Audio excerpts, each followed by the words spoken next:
he's a veteran investigator, and he was talking to this gentleman, basically getting his side of the story about how this gentleman's mother was left to die because she was African American, and the person who was supposed to be working on her wouldn't give her CPR because of that.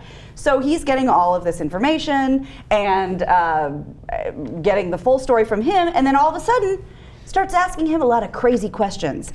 This dude, Sewell, because you don't know him, so we don't care about his first name. William. Oh, thank you. He says, the first thing he said to the guy is, "Have you ever been in a penitentiary?" To which Shun Mullins said, "I find that very insulting, actually."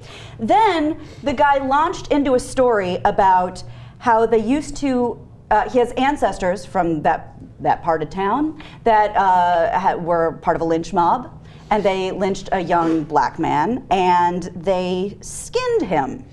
And he was very proud to tell this man that they each took pieces of skin off of the man's back and used it as a knife sharpener strap. Mm-hmm. And I don't know how you don't take that as some kind of threat, some kind of emotional, physical, any kind of threat. But he certainly did. Yes. I would be too confused to be threatened. But there's a punchline, because when they asked Sewell about this, he said, he insisted to the station that he was just trying to convince Mullins and the others in the meeting that he understood what racism was like. Okay, so now the thing is, I could have found that somewhat conceivable, because everybody in the story keeps talking about how emotional he was in telling the story, how forceful he was in telling the story, and you think maybe some dudes are weird, right? Like maybe he was trying to find a way to relate with him. Now the thing that makes it a little less believable is the fact that he asked the guy whether he'd been in a penitentiary before, right out of the gate, right? Out of the gate. And we found out later in an investigation of the investigator, okay, that it turns out that he might know the fire chief who was being investigated. Right. Okay. So now his job is to do an investigation to make sure that none of the government officials did anything wrong. Right? And Mullins comes and says, "This looks pretty bad." The guy said, "I'm going to not do CPR and hence let your mom die," which she did because she's black. I mean, it doesn't get any worse than that. And this guy's telling the story, "Oh, yeah. Oh, yeah, first of all, have you ever been in prison? And second of all, remember when we used to lynch black guys?" Okay, so I don't think that's the guy you want investigating whether there was racism. No, and they use a word that when, because we've already established that the guy telling the story is a little off kilter.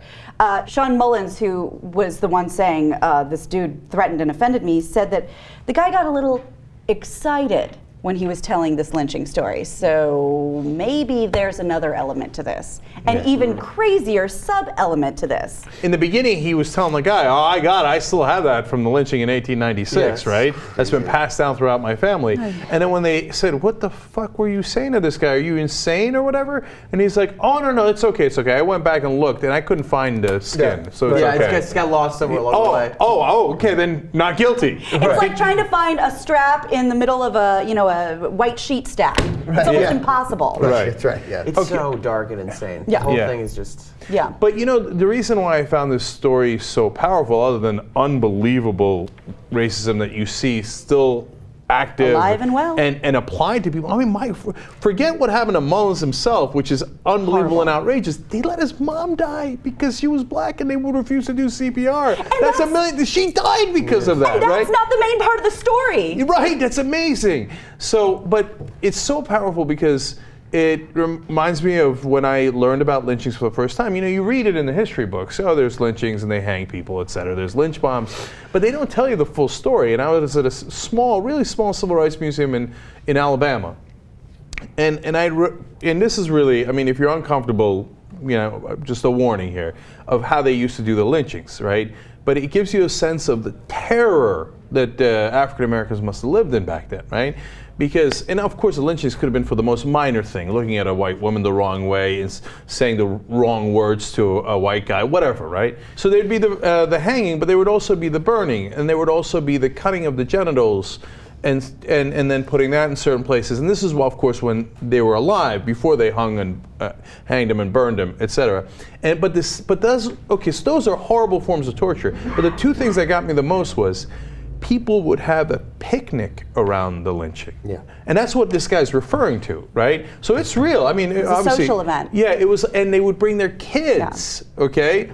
And then they would take home memorabilia, just like this guy's talking about. They would cut a piece of the body, the skin, and then they would take it home. Like, oh, they remember the fun lynching we went to, and then we took the skin home, and then but it's okay, we used it, we made it into something, etc. Right. Now, like, so when you hear, sometimes we cover stories about the guys who hang the Confederate flags, and they're like, no, this is our heritage. But dude, that's also your heritage. And sometimes heritage is a great thing, and sometimes it's a miserable thing, right? So don't put up that flag. That's what that flag stands for. It's not like it's ancient history. We still got guys carrying around that skin and threatening people with that story like it happened yesterday.